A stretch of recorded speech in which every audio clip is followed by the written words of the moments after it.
2020, nous rêvions de traverser l'Amérique à vélo, de Patagonie jusqu'en Alaska. Mais le projet a été brisé par la crise sanitaire qui touche notre planète. Depuis la Patagonie, nous avons atteint le désert d'Atacama, où notre trajectoire s'est figée, et où nous avons attendu 2 mois et demi une réouverture des frontières qui n'aura pas eu lieu, avant de rentrer en France. Ceci est le récit d'un voyage stoppé d'Ushuaia jusqu'à Atacama.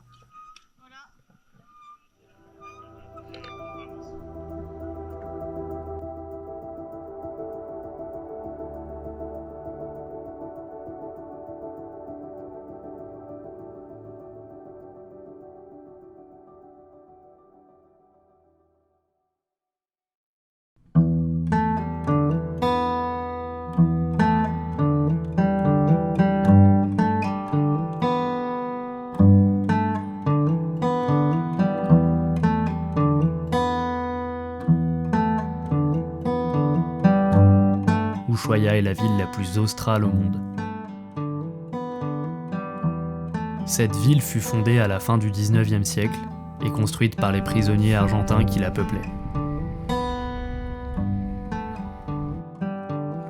Quand on arrive sur place, nous partons visiter les hauteurs de la ville, où la pauvreté contraste avec le centre très touristique. Nous sommes tout de suite mis dans le bain de l'ambiance sud-américaine.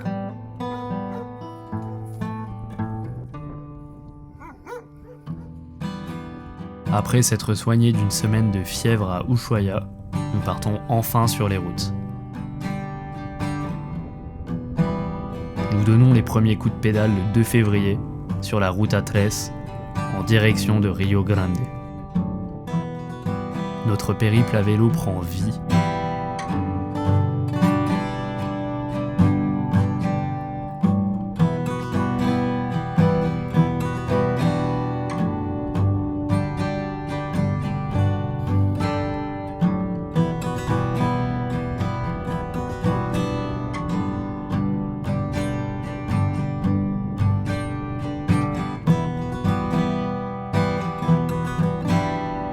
Quatrième jour depuis le départ d'Ushuaia à vélo.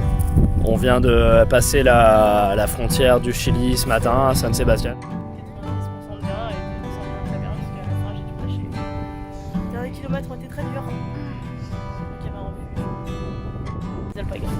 Le petit logement pour ce soir. La beauté de la Patagonie a un prix. C'est le vent furieux qui se lève chaque jour en milieu de journée et souffle de face sur ceux qui se dirigent vers le nord. Si on ne roule pas à 5 km/h, les rafales latérales veulent nous faire tomber. En Patagonie, le kilomètre n'est pas vraiment un bon indicateur. Nos vélos subissent souvent le ripio, cette piste caillouteuse qui met le corps et le matériel à l'épreuve. Et les rares voitures qui passent remuent la poussière. Parce qu'elle n'est pas habituée à la charge des sacoches, Émilie développe une tendinite au genou. Et voilà. Ça va faire 1 heure. Combien de temps? J'ai le coup de ma vie.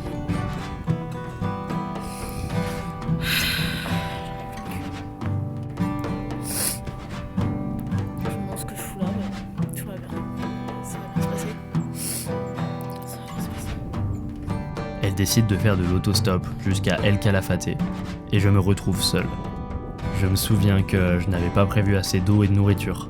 Il n'y avait ni village, ni habitants aux alentours. Le vent était en colère et je n'avais fait que 80 km en 8 heures. Ce jour-là, je pense avoir fait connaissance avec mes limites mentales et physiques.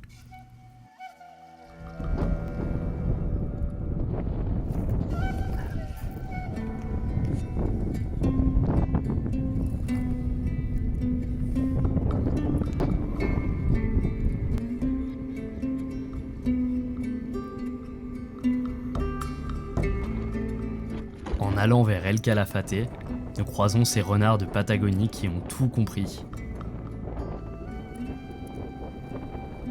Ils se laissent approcher pour être nourris par les voyageurs.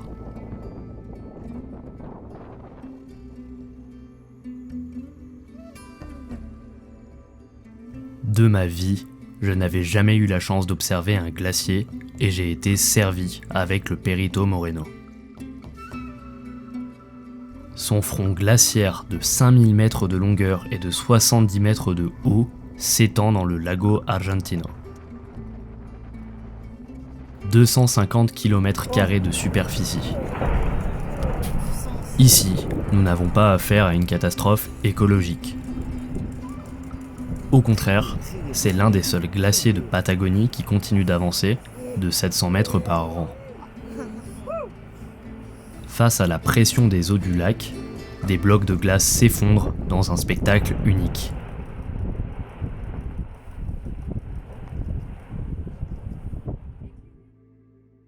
Nous devons chercher chaque soir un bon lieu de bivouac où poser la tente et s'abriter du vent pour cuisiner paisiblement. Certains lieux sont particulièrement accueillants, comme cette ancienne grange où sont éparpillés des membres découpés de guanaco et où les gros tas de laine s'entassent. L'avantage de passer la nuit dans cette vieille grange serait d'avoir un toit et de ne pas monter la tente. Mais l'odeur de renfermé y est trop malsaine pour que nous y restions. Chaque soir, nous pouvons faire un feu très facilement en Patagonie, ce qui éloigne les moustiques.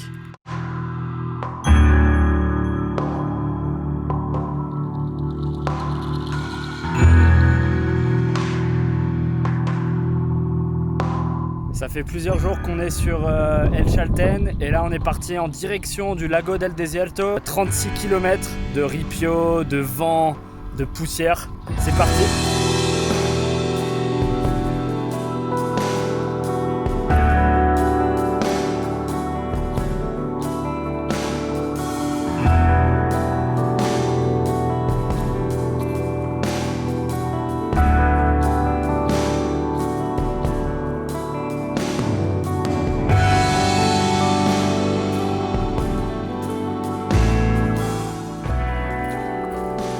Voilà ce qui arrive quand on s'assoit n'importe où, dans la forêt.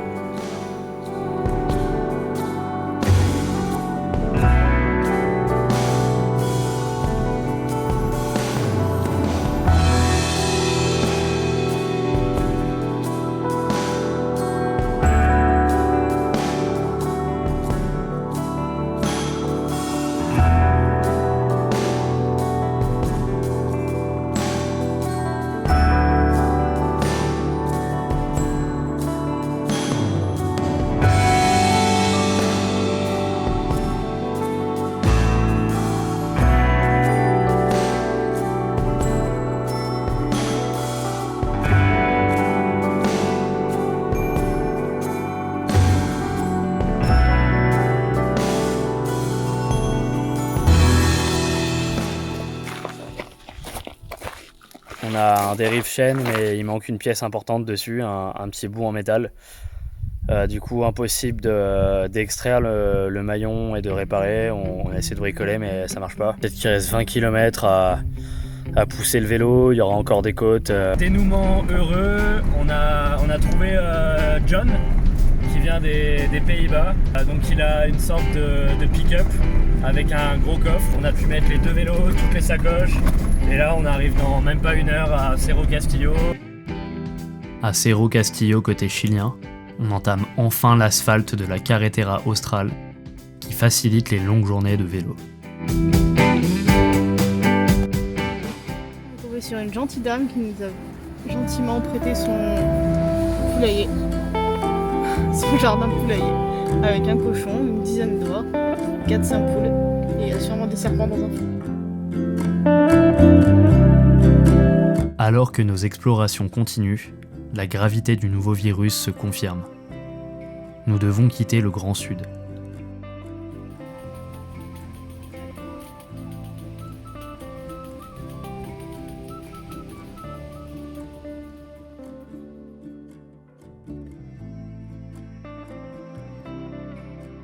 Sans le savoir, nous sommes en train d'observer pour la dernière fois le Grand Sud.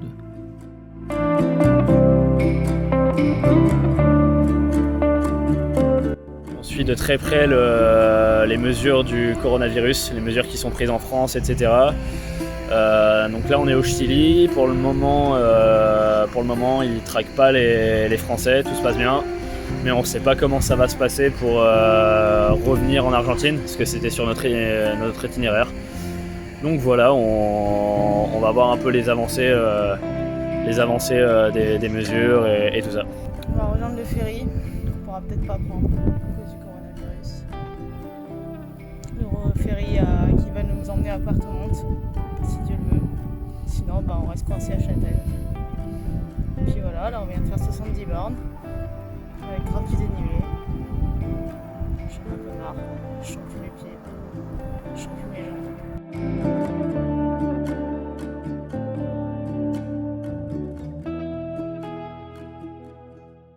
Cuarentena total en ese país de esta forma para frenar el contagio por coronavirus. Todos los esfuerzos para evitar que la crisis en la región de la Araucanía siga creciendo. La carretera australe est bloquée par les habitants et nous sommes forcés d'embarquer pour la ville de Puerto Montt, la porte d'entrée de la Patagonie. C'est une aventure qui se termine, ou plutôt qui prend une tournure que je n'avais pas envisagée.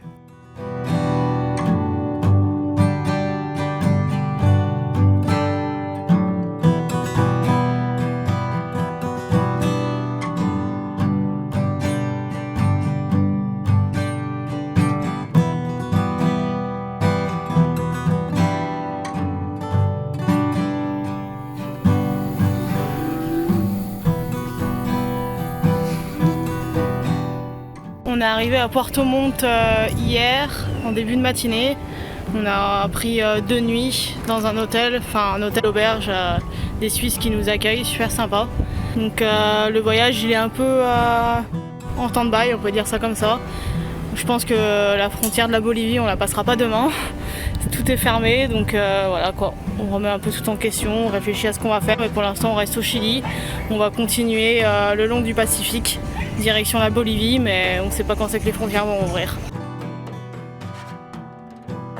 À Puerto Montt, nous passons 2 jours dans l'auberge de Rossi, une peintre chilienne reconnue qui maîtrise autant le romantique que la peinture tribale des Mapuches, ce peuple indien de la Patagonie.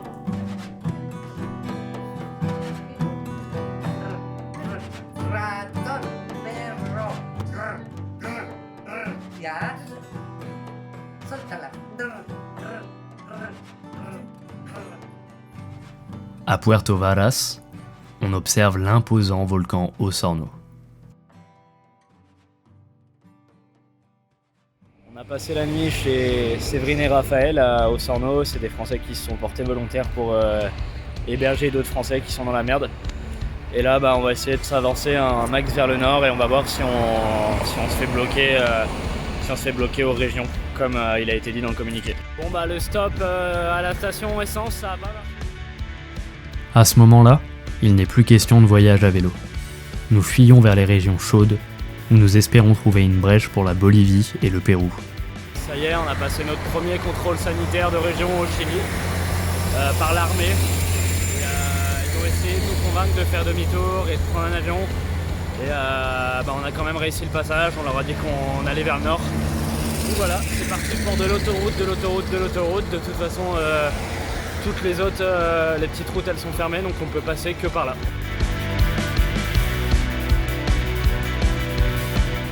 C'est bon, on a été pris, c'est parti pour 250 km. Wouhou!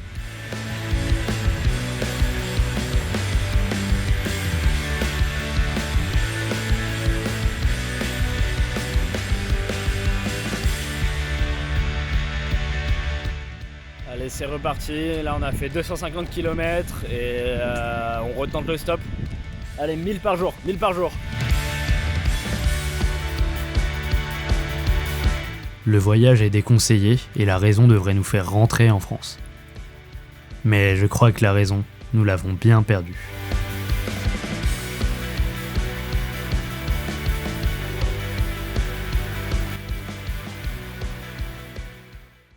Aujourd'hui, on s'est quasiment avancé de 500 km avec le stop, donc on arrive facilement à faire notre course vers le nord du Chili. Et là, le but, c'est de trouver... on est à Rengo et c'est de trouver un logement avant le couvre-feu, avant 22h. Et je crois qu'on a trouvé dans la rue, comme ça.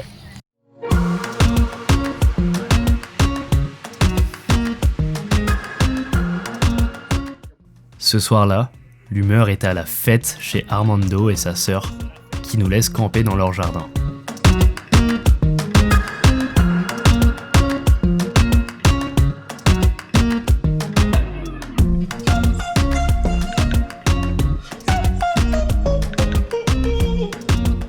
Malgré le couvre-feu, un livreur en voiture achemine les cargaisons de bière chilienne. Bon, c'est la merde, il n'y a pas de logement sur Santiago, tous les sites, tous les trucs de location, ils sont fermés forcément à cause du corona et là du coup on est sur le périph', c'est hyper dangereux et il faut qu'on sorte de Santiago avant le couvre-feu pour éviter, je sais pas, la prison ou je sais pas ce qu'ils nous font si on reste dehors. Bon bah c'est incroyable, on a rencontré Hector qui va directement à Atacama, il nous a pris en stop vers Santiago et donc on fait plus de 1000 km d'un coup. Ça nous a aidé à passer les contrôles sanitaires de région avec le corona, etc. Donc c'est incroyable. Malgré l'épidémie, les Chiliens sont d'une aide immense et nous n'aurions pas pu avancer sans eux. Sans Hector, nous n'aurions pas pu rentrer dans la région du Coquimbo au moment du contrôle. Après ça, nous sommes comme aspirés vers Atacama.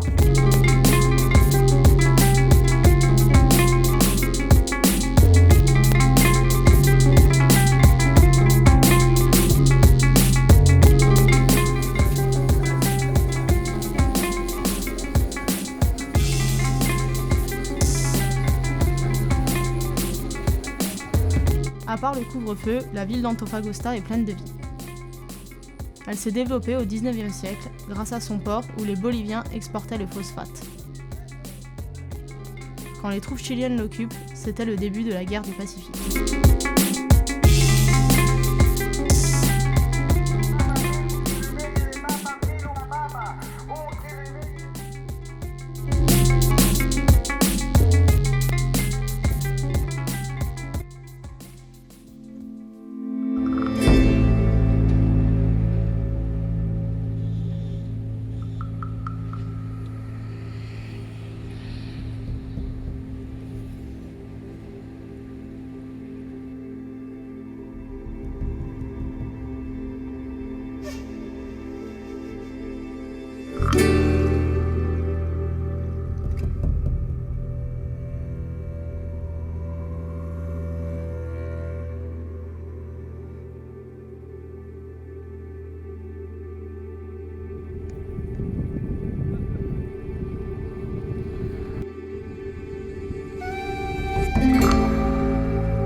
C'est ton chien?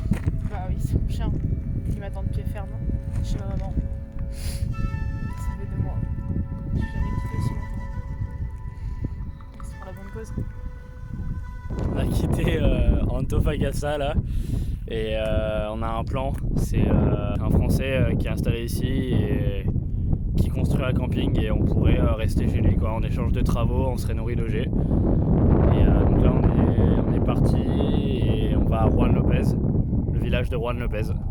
Voilà le logement que Eduardo nous a prêté pour cette nuit. C'est juste à côté de son resto. Bon bah Émilie, tu peux remettre la porte. Notre chambre avec Émilie. Bonne nuit. Et le chat.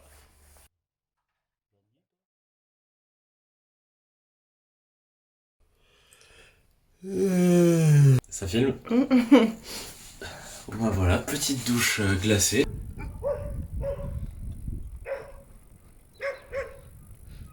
Village de Juan Lopez au petit matin. On va aller faire du stop après parce qu'il faut qu'on arrive le plus rapidement possible chez notre possible volontariat. On a 400 km à faire et donc voilà, on va se bouger parce qu'il y a des rumeurs d'une quarantaine totale au Chili.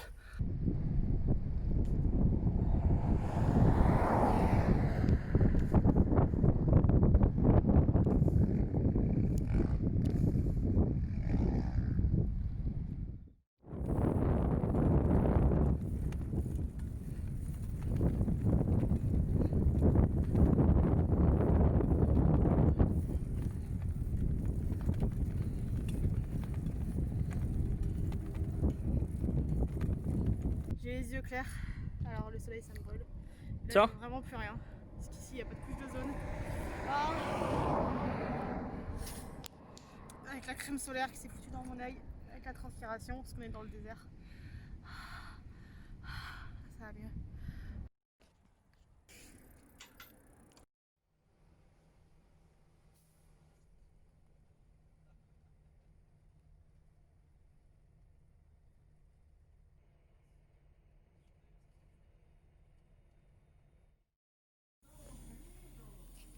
Voilà, on reste là, c'est bien. Bravo Kiki. Nous atteignons rapidement Iquique avec le stop. C'est l'un des plus grands ports commerciaux d'Amérique du Sud. Autrefois, la ville et sa province appartenaient au Pérou, jusqu'à que les Chiliens l'annexent à la fin de cette guerre du Pacifique. Iquique s'est développé en exportant son salpêtre, qui était exploité dans les impressionnantes mines de sa région.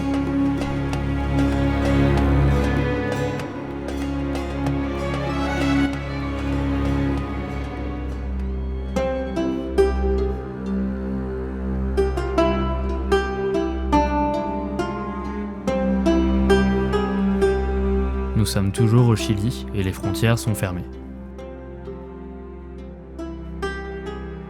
Le 5 avril, nous partons chez un Français installé au village de la Tirana, au nord du désert d'Atacama, près de la Bolivie et du Pérou.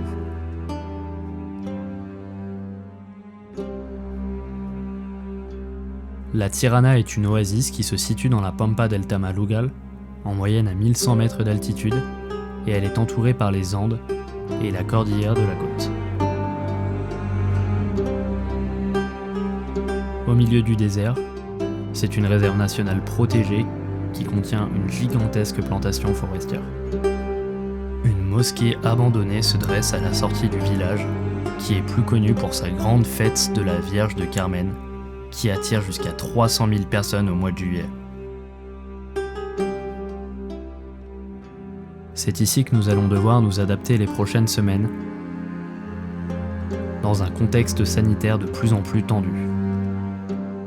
Je refuse d'abandonner le voyage maintenant, nous qui sommes si près de la Bolivie et du Pérou. Dans le désert, il faut un peu s'organiser pour gérer les ressources. L'électricité est fournie par les panneaux solaires. En échange de services et de travaux, nous sommes nourris et logés chez notre hôte, que nous avons rencontré sur internet. Les ouvriers.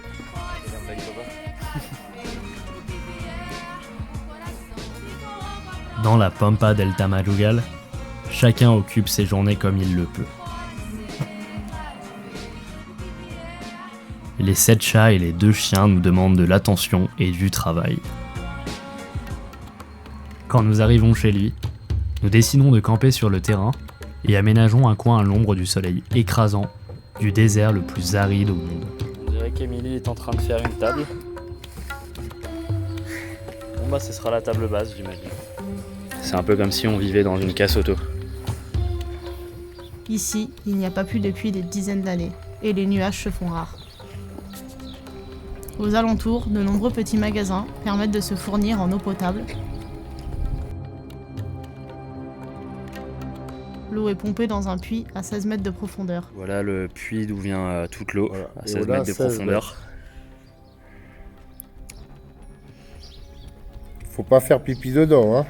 Donc le puits est là-bas, et sous la terre, l'eau est amenée jusqu'ici. Ça ressort par là, et on a notre réserve dans la cuve. Ça va servir pour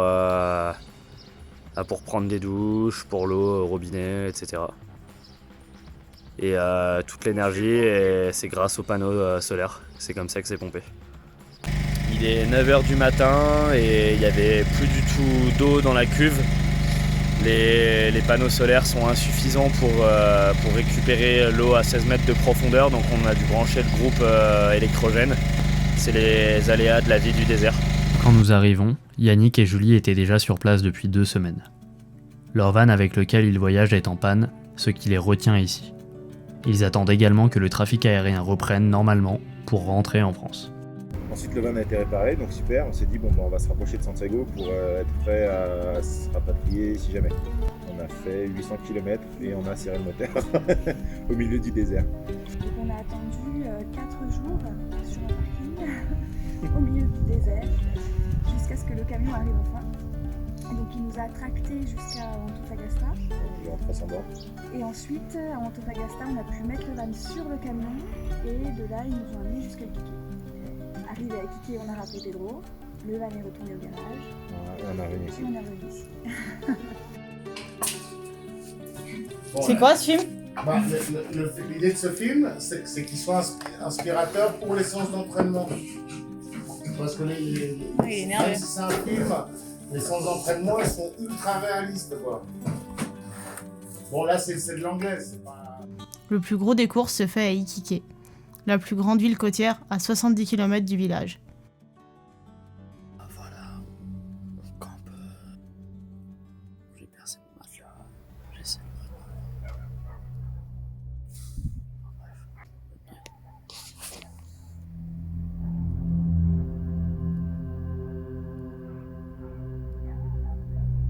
Chaque nuit, le camp où nous nous sommes installés se change en décor de film d'horreur.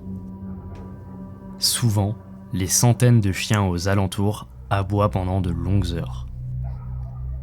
Ambiance garantie pour les missions toilettes nocturnes.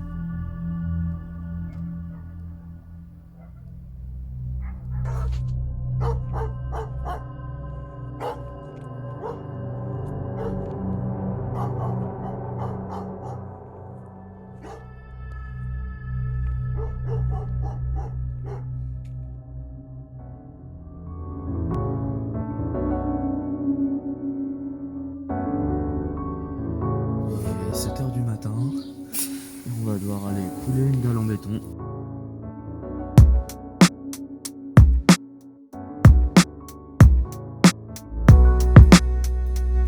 Quelle est votre profession ici? Quelle est ta profession?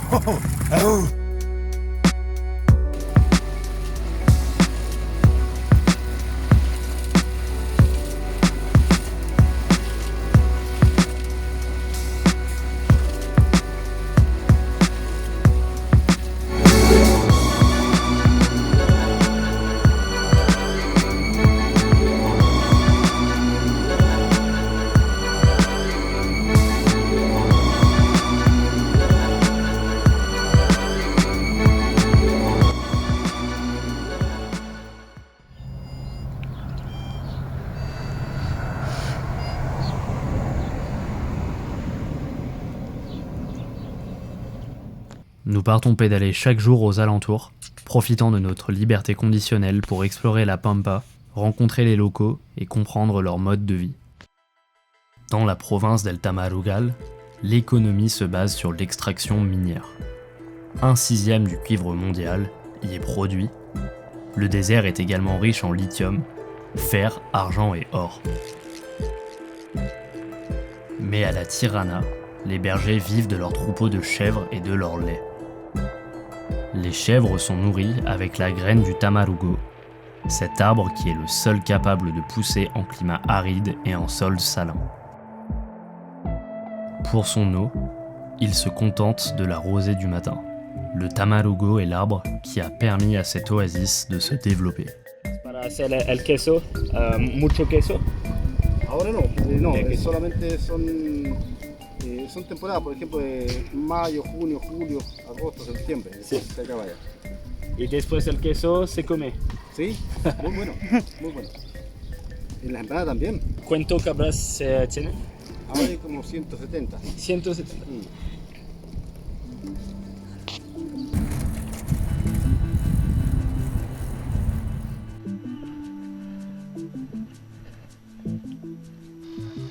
Si, por favor. Le marché de la Tirana reprend vie peu à peu avec d'autres commerces.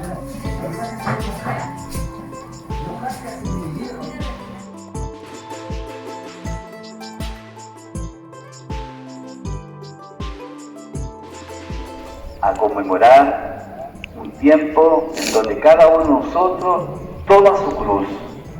Y el Señor toma la cruz por cada uno. Pero el que quiera seguirme, La messe est diffusée sur la place, mais cette année la célèbre fête religieuse n'aura pas lieu. Ça fait 19 jours qu'on est à la Tirana maintenant en confinement. Et c'est vrai qu'on se fait grave chier. Au fil des semaines, les tensions liées à la pandémie s'accentuent. Les habitants érigent des barrages sur une route annexe. Il est facile de les éviter à vélo, alors qu'on peut très vite s'enterrer dans le sable avec la meilleure des jeeps.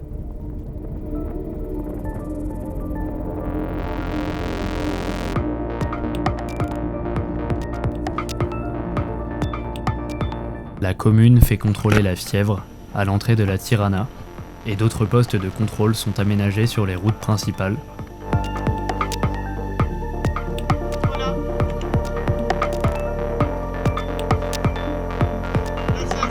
Les mesures sanitaires se durcissent.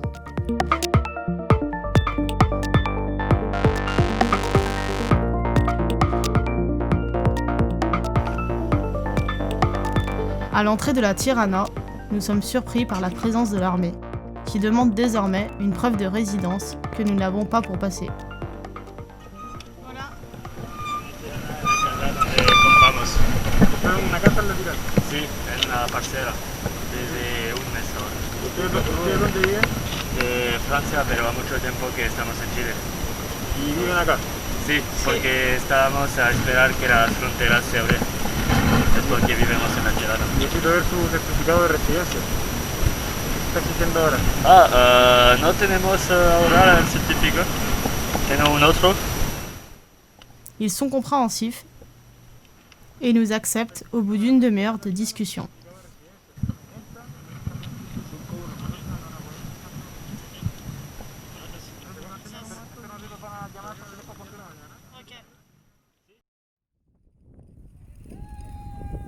Les 2 premières semaines sont les plus difficiles parce que ce mode de vie est rude.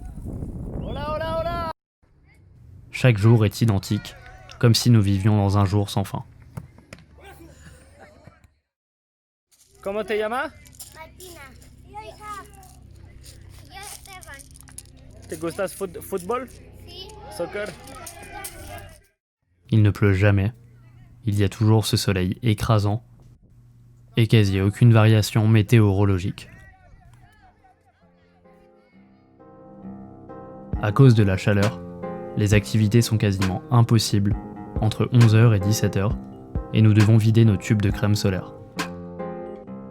L'entrée dans l'hiver austral ne se fait ressentir qu'avec le raccourcissement des jours. Et pourtant, nous nous sommes accoutumés à ce rythme et j'ai à nouveau la preuve de la faculté d'adaptation de l'être humain. On finit par s'attacher aux gens de cette pampa, à ces voisins que l'on croise tous les jours, en sortant les chiens ou en achetant le pain. Ce sont des gens qu'on n'oubliera jamais. On finit par s'habituer au soleil et les jours défilent sans que l'on s'en aperçoive. On m'apprend des techniques manuelles que je n'avais jamais vues pendant les longues soirées de chantier où un ingénieur chilien est venu nous superviser pour construire une dalle et un hangar.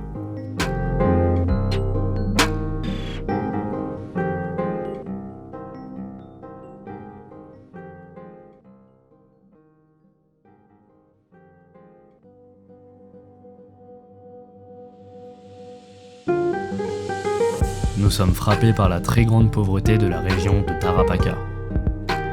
Du 19e à la moitié du 20e siècle, l'exploitation de nitrates et la production de salpêtre utilisés dans l'armement font prospérer le nord du Chili. Mais la concurrence développe des procédés synthétiques, les usines chiliennes sont peu à peu désertées et l'économie entrera en déclin.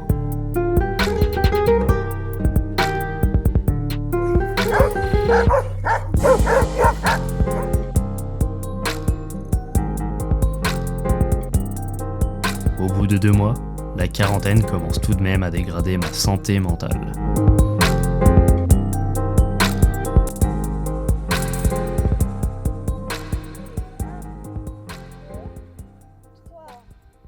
J'ai fait n'importe quoi, là, je parle avec les deux. C'est à 2 que ton gauche. Comme ça.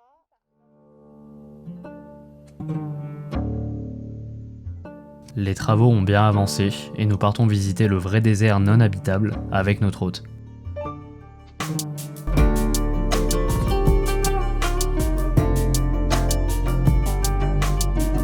Le désert d'Atacama est plein de surprises.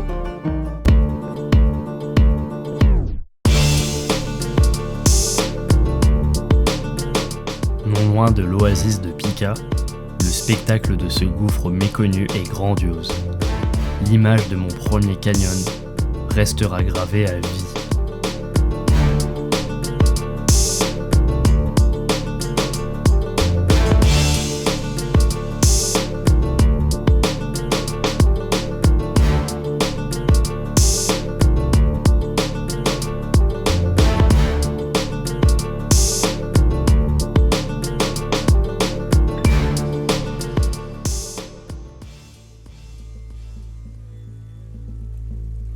Au Salar de Huasco, on n'a jamais été aussi près de la Bolivie. L'alpaga est un animal qui est présent dans les hautes plaines des Andes du Pérou, mais aussi au nord de la Bolivie et dans la partie septentrionale du Chili.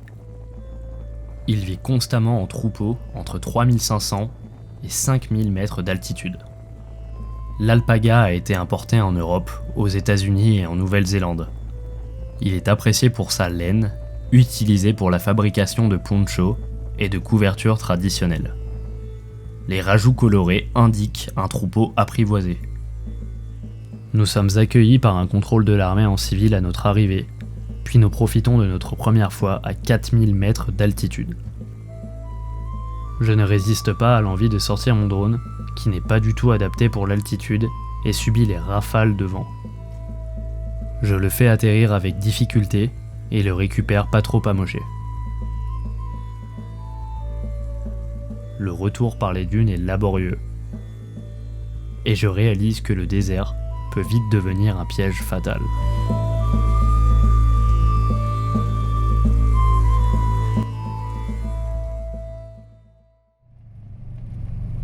Notre hôte est un ancien pilote de rallye qui fait de la Pampa son terrain de jeu à bord de ses bolides.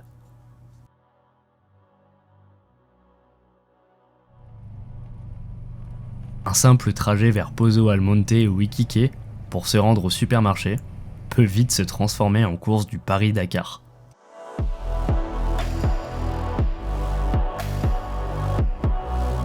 Je me souviens du jour où un simple contrôle sanitaire s'est transformé en une course-poursuite avec le responsable que nous sommes heureusement parvenus à semer.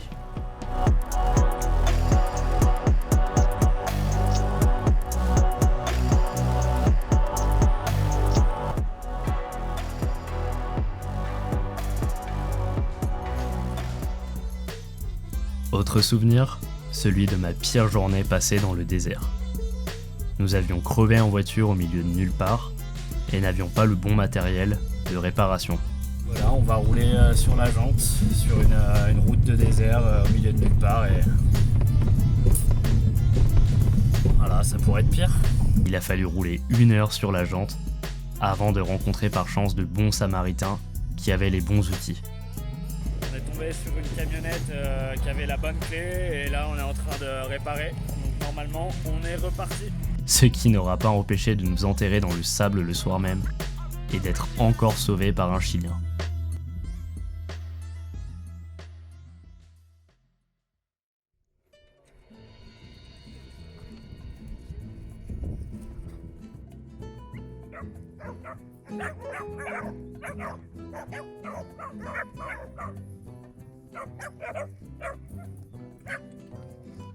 C'est grâce à un terreau fabriqué naturellement que cet homme a pu obtenir un grand potager en climat aride dans un sol salin. Yo acá planté maíz.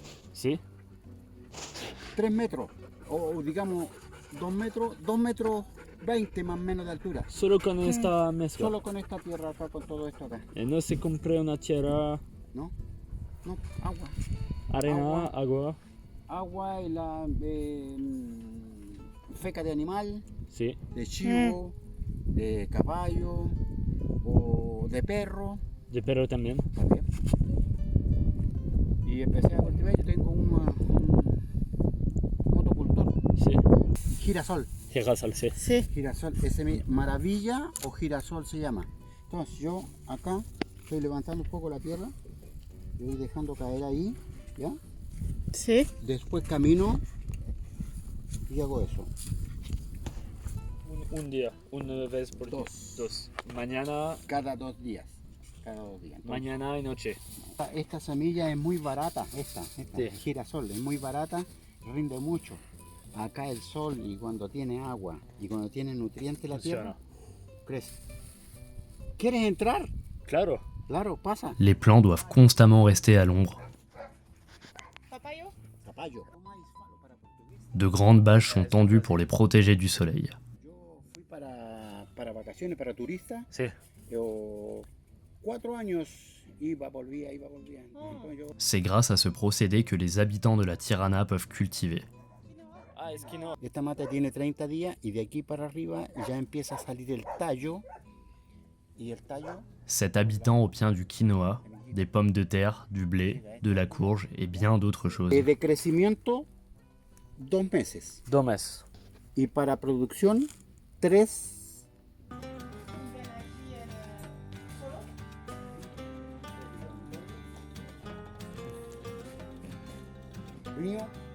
Importante. Conexión eléctrica. Ah, qué bueno. Ahora tengo cortada porque está cargando. Sí, bueno. Este es para procrear los pollos.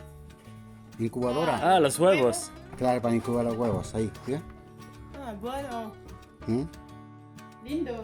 Wow. Un buen trabajo. De artesanía, ¿ves? Sí. Buena idea. Sí, claro, porque así te evita. Y si descarga, aquí tienes entrada para celular. Cargas, ya. Cuando necesitas. On est le 18 juin et ça y est, faut se casser, ça fait 2 mois chez Henri, on a atteint le point de non-retour. On se taille. L'ambiance se dégrade avec le propriétaire du terrain et nous devons nous en aller. Ni le Pérou, ni la Bolivie, ni l'Argentine ne sont prêts à ouvrir leurs frontières. Et si elles ouvrent, nous ne savons pas quelle sera l'ambiance dans ces pays. Nous n'avons plus de raison de rester et nous prenons la décision de rentrer. Ce choix est difficile, tant nous avons sacrifié de choses et mis tellement d'énergie dans cette aventure. En même temps, c'est un soulagement après presque 3 mois de quarantaine. Le van de nos amis est enfin réparé et nous attachons les vélos sur le toit. Nous quittons la Tirana le 19 juin. Nous n'avons plus vraiment envie de pédaler. Cette aventure à vélo est bel et bien terminée. Nous cherchons à atteindre Santiago afin de prendre un avion pour la France. Le van n'est pas si réparé que ça, et nous enchaînons les problèmes mécaniques dès les premiers kilomètres.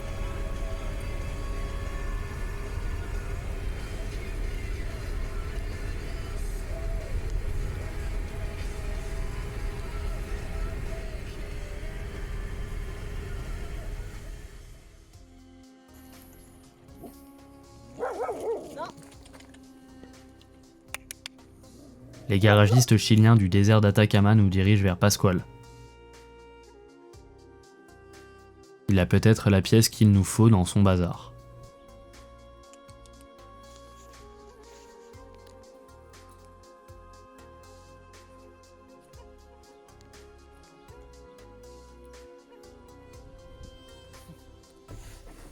¿Y ahora hasta dónde van? Santiago. Sí. ¿Y de ahí? Francia. ¿En avión? Europa, Sí. porque no sabemos si vamos a tener un avión. Nous avançons lentement mais sûrement vers Santiago, même s'il faut surveiller le moteur capricieux du Chevrolet. Les 75 jours passés à la Tirana m'ont marqué à vie. Je profite de ces dernières nuits sous les constellations du ciel austral. Cette dernière semaine dans le désert d'Atacama imprègne mon esprit. Je ne réalise pas encore que je viens juste de vivre une expérience bouleversante que je n'oublierai jamais. C'est ce que j'étais venu chercher en faisant ce voyage, et je l'ai trouvé, mais d'une manière que je n'aurais jamais pu imaginer en réservant un billet pour Ushuaia.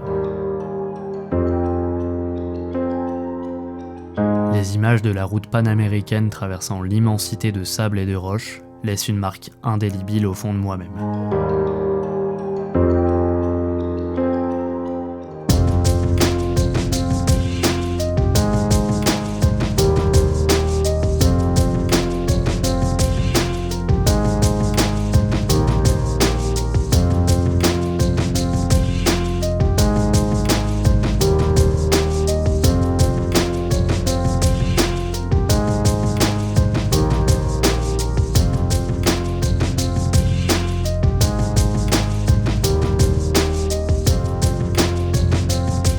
Nous retrouvons progressivement la côte Pacifique, après avoir descendu 1000 km de désert, où j'ai fait mes adieux à Atacama. Le Chili est dans nos cœurs, et nous en profitons avant d'arriver dans une ville de Valparaiso, en quarantaine pour quelques jours.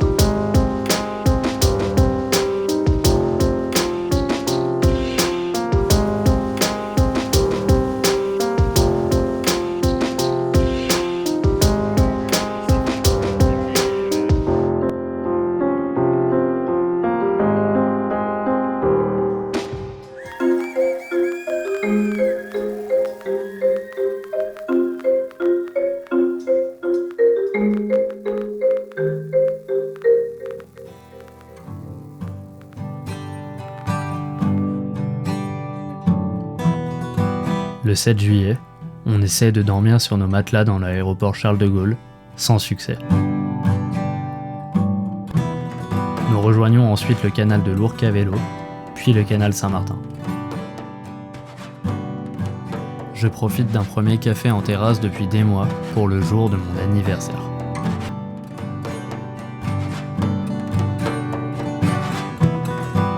Le soir même, l'Ardèche nous accueille pour les prochains mois qui suivent.